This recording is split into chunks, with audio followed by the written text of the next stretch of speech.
Welcome, everyone. Good morning, good afternoon. My name is Petra Tanos, and I'm the head of private sector engagement and strategic partnerships at the Tropical Forest Alliance. On behalf of TFA and the World Economic Forum, I'm thrilled to welcome you to today's launch of the Jurisdictional Approaches Resource Hub. TFA has been supporting the acceleration of jurisdictional approaches for several years through research, convenings, jurisdictional implementation dialogues, and most recently, through the Jurisdictional Exchange Network. The network, known as the GEN, is an open, informal community of people and organizations who seek to advance jurisdictional approaches that support the responsible production and sourcing of forest risk commodities. The core focus of the GEN, the TFA more broadly, and the Jurisdictional Approaches Resource Hub is to accelerate private sector action in jurisdictional and landscape scale initiatives. For those of you who have been involved in this space, you may be aware of some of the existing jurisdictional initiatives and examples of corporate engagement that are beginning to emerge. If you joined the launch event of the CGF Forest Positive Coalition of Action earlier this week, you will know that engaging in production landscapes is a key part of the new approach that leading brands and retailers are committed to taking to support the responsible production of commodities. The CGF Coalition is not alone. Several other pro-competitive industry groups, like the Soft Commodities Forum and the Cocoa and Forests Initiative, are also incorporating landscape and jurisdictional approaches into their strategies. Whilst jurisdictional and landscape approaches are nothing new, the entry points or pathways for the private sector to engage in these types of initiatives has been much less clear. There are numerous initiatives underway, and a handful of examples of concrete private sector action are beginning to emerge. But it's still early days, and companies and jurisdictions alike are looking for proof of concept and for the business case to engage. The Jurisdictional Approaches Resource Hub seeks to fill this gap by laying out through a business lens what companies have done and can do in practice to advance sustainable landscape and jurisdictional initiatives. More broadly, new methodologies are being developed to support both jurisdictions and companies, and there is an increasing body of research becoming available on this topic. The Resource Hub intends to bring together the collective expertise and experience of all stakeholders who are working to advance this approach, both in theory and in practice. Numerous TFA partners have been absolutely instrumental in bringing the Resource Hub to life, and I'm thrilled to have just a few of them with us today to give you a flavor of the types of tools the Resource Hub makes available, and to reflect on the importance of access to these tools in order to accelerate corporate action. Thank you to our speakers from ProForest, UNDP, WWF-US, ISEAL Alliance, and Cargill. As we go through this event, and you happen to have any questions, please do use the Q&A function on Zoom to pose the questions. We will do our level best to answer them either in writing or during the event. I will now hand over to my colleague, Leonie Aurora, who recently joined the Tropical Forest Alliance as our Global Landscapes and Partnerships Lead. Leonie has led the development of the Resource Hub and will talk us through its various features. Thank you all for joining today, and Leonie, over to you. Thank you, Petra, and good afternoon, good evening, good morning, everyone. Thanks. We are very excited that you are here, and we are very excited to finally launch the Jurisdictional Approaches Resource Hub. As Petra mentioned earlier, this Resource Hub was developed in response to feedback from private sector actors, from TFA partners, that there needs to be a neutral platform to collect various information, a lot of experience, a lot of expertise around jurisdictional approaches that have been led by TFA partners. So, and the idea is by showcasing the success stories, the knowledge, by also showcasing lessons learned. I mean, things that don't work provide as much lessons as success stories. The hope is this hub will help mobilize private sector action in jurisdictional initiatives. So what's in the Jurisdictional Approaches Resource Hub? it is a collection of various types of information, as mentioned earlier. So we have in particular uplift this certain set of publication, which is a guidance for companies. So they have their own page, a special page, guidance for companies on what to think about when they're starting to engage, what kind of interventions, and this will be explained later. But we have also a section with an overall publications from the past several years, looking at jurisdictional approaches, you know, the thinking around the concept itself, several methodologies, several prioritization exercise, and most importantly, I think the case studies that have come around, like the example here is from Siapa Lawan Landscape, a program in Indonesia. We also put in webinar recordings from under the Jurisdictional Exchange Network. So, you can go back to the webinars that we've put up the last few years and the corresponding documents. We also have the newsletter. I'm sure many of you received the newsletter on Jurisdictional Approach in Indonesia that we sent out in August.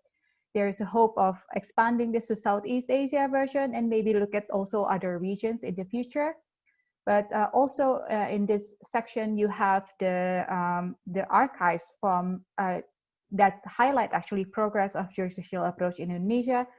These are newsletters from 2016, 2019 that were developed under a grant from Packard and in collaboration with Climate and Land Use Alliance.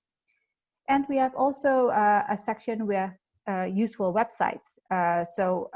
Websites that highlight company engagement, also how to move forward with jurisdictional approaches, areas with committed jurisdictions like Governor's Climate and Forest Task Force, Peningkatan Kabupaten Lestari, and you see here the example put up here is the Walmart Sustainability Hub page that highlights place-based approach or jurisdictional approaches. As we mentioned earlier, this is the guidance for companies. We now have 5 publications there, and we are very happy that 4 of the organizations developing these publications. We'll talk about this a bit later, but everything is available on the JA Resource Hub. We also provide, here is an example on what you can see from the webinar. You have the YouTube recording, and then you have also the list of speakers, the organizers and partners, and also like corresponding documents like slide deck, corresponding reports and things like that. Another thing that we put up is also like upcoming events. So we would really welcome if you have an event that's related to jurisdictional approaches, we would welcome if you could send the information to us so we can feature here, especially those related to private sector engagement. And we fully realize that this site was only live a few days ago, so it will require tweaks, and we will need to improve on it. And so we would really welcome for you to explore the site, do send us the inputs and also ideas on how to expand this further to make it as useful as possible for you. And if you have ideas on what to put in, that will help mobilize private sector action in jurisdictional initiatives. So we would really love for you to contribute guidance for companies, publications, case studies we are particularly interested in, but also reports, information about coalitions or multi-stakeholder platforms being developed, webinar recordings, etc. And the vision is for this to be a platform that will continue to grow, to continue to provide as much resource as possible for the community around jurisdictional approaches. And with that, I would like to hand over to Sophie Hickman from ProForest, who will highlight one of the guidance for companies available on the JA Resource Hub. Sophie? Fantastic. Thanks very much, Petra and Leonie. And I just want to say what a fantastic and very beautiful resource that is, that the Jurisdictional Approaches Hub. I'm really impressed at how fast it's been put together and how comprehensive it is. And thank you also for the opportunity to highlight one of the resources that's available on the Hub. And that is the guidance that we've been working on in several different countries based on experience of our own and with partners and with companies that we work with, called Engaging with Landscape Initiatives, a practical guide for supply chain companies. And we've done this with support from UK Aid under their Forest Governance, Markets and Climate programme. And I think this bit of guidance, it sets the scene in some ways for, or kind of gives the starting points for some of the other guidance on the Hub. It's very much about giving the kind of the elements that companies in supply chains for agricultural commodities would want to think about in terms of understanding, first of all, where they want to get involved in landscape or jurisdictional approaches, and then how they might go about it. What are the elements of the work that they need to do? So it's not necessarily talking about the kind of the concrete actions and specific interventions, and I think that's more what Akiva will talk about with the corporate guidance. This is talking about kind of how do you go about it. So if you see on the screen, you've got these two parts to it. The first part being very much about, for a supply chain company, understanding where they're supplying from and identifying priority landscapes that are supplying large amounts of volume, and then thinking about exactly where they want to be and what kind of approach or initiative is right. And then the second part is around the elements that go into working with an initiative at scale on the ground: resources, building trust, communication, monitoring and evaluation, all those items that are not really sequential, they're very much elements of how you might interact. And anyone who was listening to the Business Action in and Beyond Supply Chain webinar yesterday would have heard Rosalind Fosra-Ajay from the Ghana Forestry Commission highlighting exactly some of these issues around trust, around communication, around measuring and verifying progress, and how important they are for the Forestry Commission as well as for the private sector in building these public-private collaborations at scale in jurisdictional approaches. I would say we are just on the point of publishing a second edition of this based on feedback that we've had on the first version, but please do look on the Jurisdictional Approaches Hub and see what you can find there. Thanks very much, and I'm going to pass over to Charlie O'Malley from UNDP.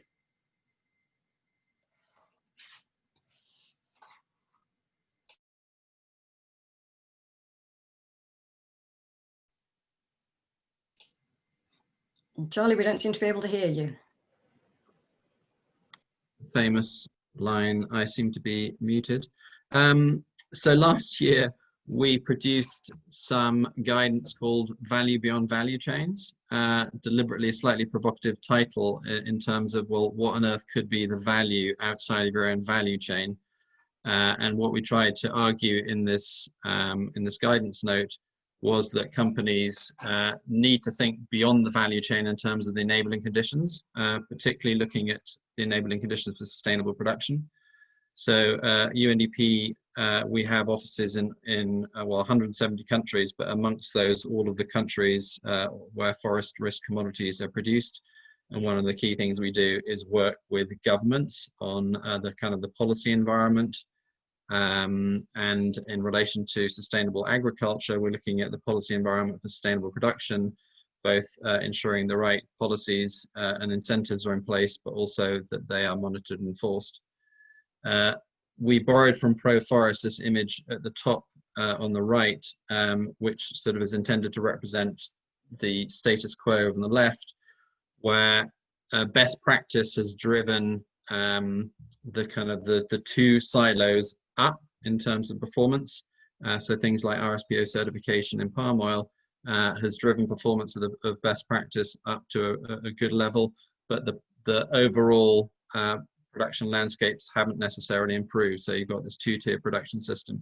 So the question is really, how can you raise the floor and create a level playing field, which obviously is in the long-term interests not only of the countries and the communities, but indeed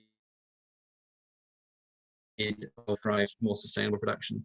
In order to do that, you need to engage beyond your own supply chain and start thinking at the landscape, subnational, national level. So that's the image at the bottom, to see how the places you source from, the places you produce, are nested in within landscapes, within bioregions, within jurisdictional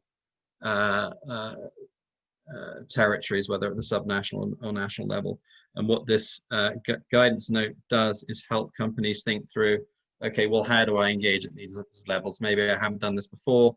What do I need to be thinking about at the landscape level, the subnational level, the national level? What are my strategic options in terms of how I engage?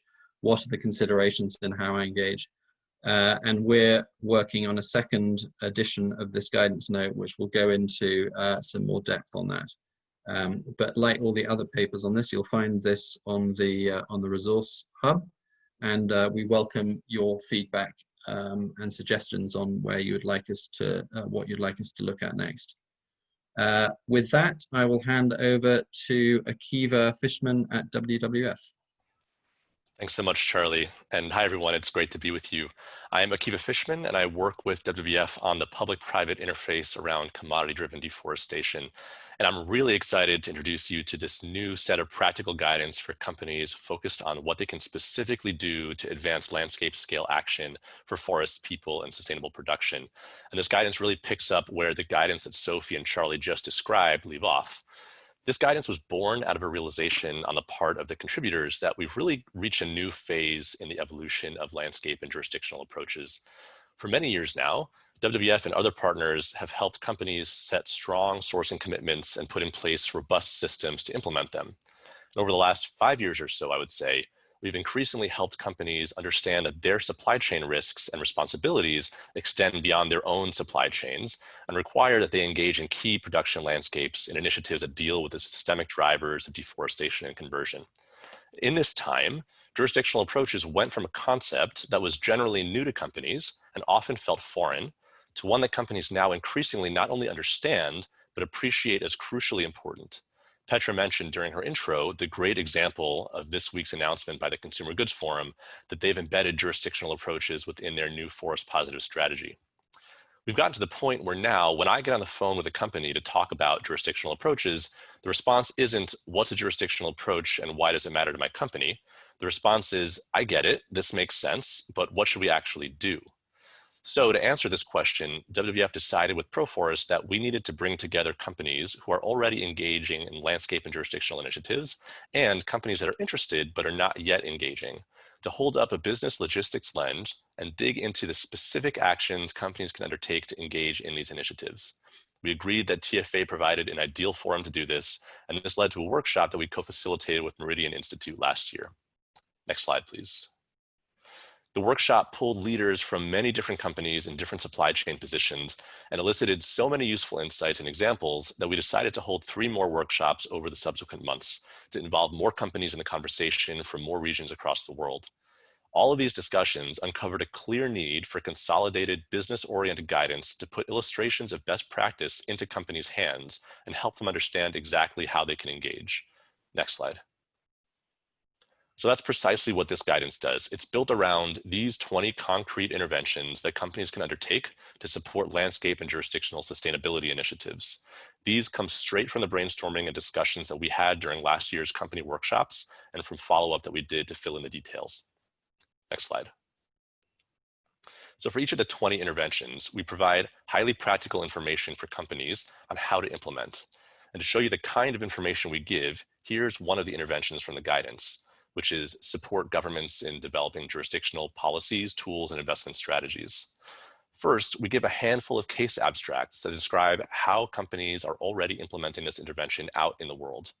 The case abstracts here include the collaborations going on in Indonesia and Cote d'Ivoire, where companies are working with governments to shape national level policy to infuse forest conservation into agricultural development planning. Our aim with these short examples is to give a sense for how companies are implementing the intervention so that other companies can get a feel for how they might apply this strategy in the landscapes or jurisdictions that they're focused on. On the right-hand side, we give the approximate length of time a company might expect the implementation of the intervention to take. This example has a short to medium term duration of between 6 months to 2 years. Beneath there, we give a sense for the relative cost to the company using a scale of between $1 and $4 to indicate low to high cost. And you can see that this intervention is on the lower cost end of the spectrum. Next slide. Keeping with the same intervention, we then provide a set of key points to help companies understand the critical steps to take and potential pitfalls to avoid. These are pithy and tightly focused on what companies need to know or do. For example, here we flag the importance of working with government in an open manner that avoids any perception of unduly influencing public officials to advance private interests. Moving over to the right, we list external conditions that increase the likelihood that this intervention will succeed. These pointers help companies consider whether an intervention is ripe for implementing in the particular region they're focused in. For example, some interventions might be premature if certain baseline information at the jurisdictional level has yet to be compiled. Other interventions might depend on locally available expertise, without which implementation would be challenging. And then finally, we give a set of bullets that outline the business case for undertaking this specific intervention. This section can be especially useful to company staff who are looking to make the case internally to be able to leverage resources to take certain action. Now, this is what you'll see if you look at the PDF version of the guidance. In addition to this, we're particularly excited that the new JA Resource Hub website hosts a dynamic version of the guidance that allows easy navigation between interventions. The site also positions us well to make this an iterative living resource, and we'll be looking to add more interventions and examples over time. Next slide. So here's a screenshot from the website to highlight its dynamic functionality.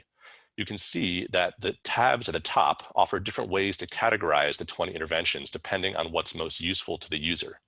One person might choose to group the interventions thematically by clicking on intervention type, or they might want to see which interventions are relevant at each developmental stage of a landscape or jurisdictional initiative. Someone else might display the interventions according to their relevance to different types of companies. The screen here is showing the interventions according to their relative cost, from least to most costly. You could also reorder the interventions according to the length of time a company could be expected to be engaged in each one. On top of this, several of the interventions reference each other, and the web version of the guidance has internal hyperlinks that let users quickly navigate to related interventions. Or if users want to know more about one of the real-world case abstracts, they can click out to longer write-ups that live elsewhere on the web. Our hope is that not only will companies find the content of this guidance highly practical, but that the dynamic web interface will make it really easy for companies to actually use it. Next slide, please. So as users interact with this guidance, it's really important to keep a couple points in mind. First, landscape and jurisdictional initiatives are distinct, each with its own geographic context, priorities, and theory of change. And because of this, not every initiative is going to need the same types of engagement from the private sector. So the guidance does not prescribe which of the interventions companies should undertake. Instead, it describes a menu of actions to choose from based on locally relevant context and priorities. The second caveat is the point that I'm sure everyone here is well familiar with, that landscape and jurisdictional engagement does not replace the critical work that companies need to do to rapidly eliminate deforestation and conversion from their own supply chains. This is a complementary strategy. And third, the guidance includes several interventions that companies have already been undertaking for years at site or project level as part of their sustainability efforts, like supporting restoration or supporting farmer training on best management practices. But it's rare for companies to take these actions as part of or deliberately aligned with a landscape or jurisdictional framework. These interventions make it into the guidance because when they're carried out in alignment with the ambitions of a scaled multi-stakeholder initiative, these same actions can leverage partners' efforts to help deliver significantly greater impacts. Next slide. So I just want to end by thanking the many companies and organizations that contributed to this guidance in various ways. This is really a product by practitioners for practitioners, and we're so pleased that we can finally share it with you. So thank you, and I'm happy now to pass the mic over to Patrick at ICL Alliance to talk about their highly complementary guidance. Great, thank you so much, Akiva. You can kind of tell, I think, by this point that we're doing these resources in a chronological sequence of how you would engage in a landscape. And I think that resource from WWF and partners is just so incredibly useful and practical to give you a sense of the range of opportunities for engaging in jurisdictions. The resource that ICL Alliance has put together is focused once you've actually started to engage. What can you do about the types of claims and communications that you can make. How can you talk about the good work that you're doing in jurisdictions? And in that, I want to highlight, Sophie mentioned trust and communication. And I think in order for companies to really feel like they can justify the good work that they're doing, there are a number of prerequisites. And as we're just starting down the pathway of jurisdictional approaches, it does, the guidance that ICL has put together is very much focused on what are the types of things to keep in mind. It's less these are the prerequisites for claims that need to be included, but more, here are some things to think about. And in our guidance, which is currently in just coming into a second and final draft form, there are 3 types of interventions that we focus on. First, of course, is supporting the process of engaging and developing a jurisdictional approach. And I think this is really of interest to a lot of companies. How can you support initiatives that are just getting off the ground in the areas that you source from? And what are the types of things that we want to see in those jurisdictional initiatives in the process of developing and implementing land use plans and monitoring systems? And how can we support and then communicate about that kind of intervention? Most relevant for companies are the supporting action claims, which are again building off the same model as WWF's examples of identifying a bunch of different types of ways that companies can engage. Not so much as a exploratory, this is what you can do, but rather to set the scene for, if you are engaging in this way, what does that enable you to say about the good work that you're doing? And then I think the main focus of the guidance is very much on performance claims. This is about the change that's happening on the ground. How do we improve the monitoring of progress? Where do we need to verify the integrity of that data? And how can we then communicate that in a meaningful way that shows how jurisdictions are progressing and the role that companies play in doing that? So as I mentioned, the resource is on the Resource Hub. It is in draft form. It's just being finalized. We actually would like to have more input and engagement on that document. And I think that brings another aspect of the Resource Hub where we can have live documents like Akiva mentioned that do evolve over time. So if you are interested and want to have a look at the document and want to get in touch with us, please feel free. And with that, I'll pass it back to Petra. Great, thanks so much, Patrick, and to all of our presenters. Just to reemphasize, all of these tools and resources that you're hearing about are available on the JA Resource Hub. And that's in fact exactly the spirit of this hub, that it does bring together the collective experience and expertise of different TFA partners. So everything that you're hearing about is available online. What I would like to now do is turn over to one of TFA's private sector partners, Cargill.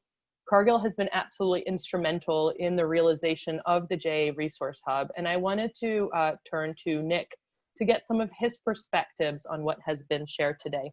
Nick, over to you.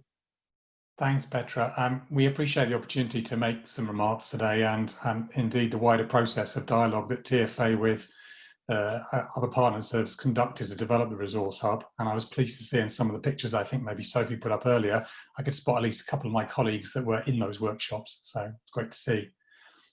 And I think, you know, we increasingly understand that tackling deforestation is complex, and any lasting solutions have to recognise the needs and concerns of all stakeholders, including farmers and communities, local governments, civil society, industry and consumers, really ensuring that forest protection is nested within sustainable and inclusive development.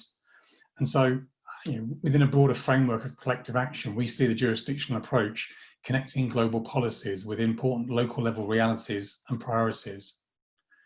As Cargill, we remain firmly committed to transforming our agricultural supply chains to be deforestation and conversion free through prioritised supply chain policies and time-bound action plans. And whether that's through work with our own suppliers, that as we heard earlier, is important for companies to do, or across broader landscapes, we believe that solutions need to address protecting the environment, helping farmers retain their ability to earn a living, and the wider community to meet their social and economic needs. We've been engaged for a long time in a number of jurisdictional approaches. On a larger scale, in 2017, we were part of the wider group that committed to the cocoa and forest initiatives, the joint frameworks for action to end cocoa supply chain deforestation in Côte d'Ivoire and Ghana. And we published our respective action plans for these in 2018. The frameworks for these public-private partnerships are structured around critical themes of forest protection and restoration, sustainable production and farmer livelihoods, and community engagement and social inclusion. And we publish the progress we're making and the challenges we face in these complex frameworks in our annual CFI report available on our website. And then, as we heard from Sophie earlier, since 2018, we've been working with a number of other organizations, Musimas, GAR, PepsiCo, Danone, Unilever, and Nestle, along with ProForest and Demeter, to take targeted action on the ground to combat deforestation in the palm sector through the Siak Palalawan Landscape Program in Riau, in Indonesia. And these districts were chosen by the group because they are important supply sheds for the companies involved. I think there are something like 30 mills that are in our supply chain in this supply region, and a majority of them are high risk because there are concerns related to deforestation rates, to fire, to social issues around worker health and safety, land conflicts, and concerns around smallholder rights. And so together, the coalition aims to scale solutions to these environmental and social issues.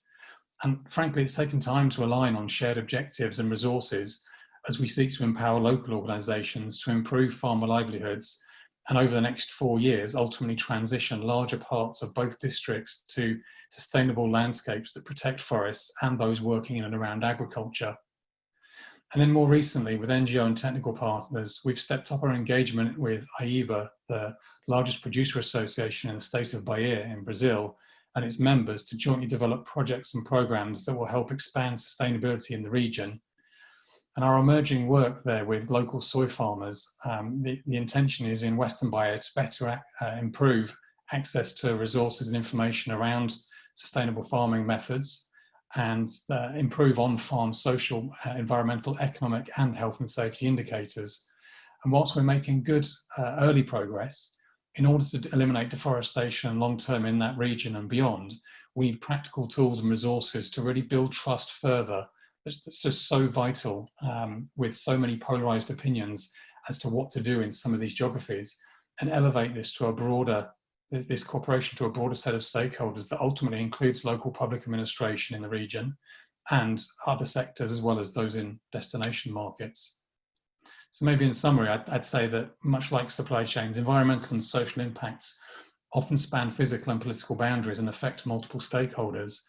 And for all the complexities of partnering at the jurisdictional level, it really does allow greater focus to understand the intricate interplay between environmental and social issues, culture, livelihoods, and combine resources and experience to tackle the most pressing issues in a more powerful, innovative, and efficient manner.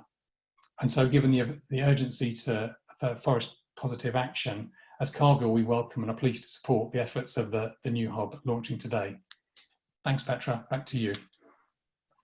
Thanks so much, Nick. And again, thanks to all of our panelists, and in fact, to all of the Tropical Forest Alliance partners, both those who are joining us today and beyond, who've contributed to making this possible. For me, it's quite a concrete example of the kind of collective action that we need to see to make more progress on this agenda. And what I'm really most excited about is how some of these tools and resources will hopefully start to translate into that collective action on the ground where we really need it. Just to emphasize, this is a resource for the community, by the community, and we welcome contributions from TFA partners and beyond, and invite you to reach out to us with your input. The hub is a dynamic resource, and the content will continue to be updated. Just in answer to one of the questions that's been posed, this includes the corporate guidance tool. We have decided to continually update this tool, considering that possible new pathways of engagement or interventions are likely to emerge as this agenda evolves. So that too will continue to be updated. In follow-up to this webinar, you will be receiving an email that includes the link to the Resource Hub, as well as an opportunity to subscribe to the newsletter that Leonie had mentioned earlier on in the call. and an invitation to join the Jurisdictional Exchange Network more broadly. Thank you very much for joining us today. We are very much looking forward to collaborating and working with you moving forward, and wish you all a fantastic afternoon. Thanks, everyone.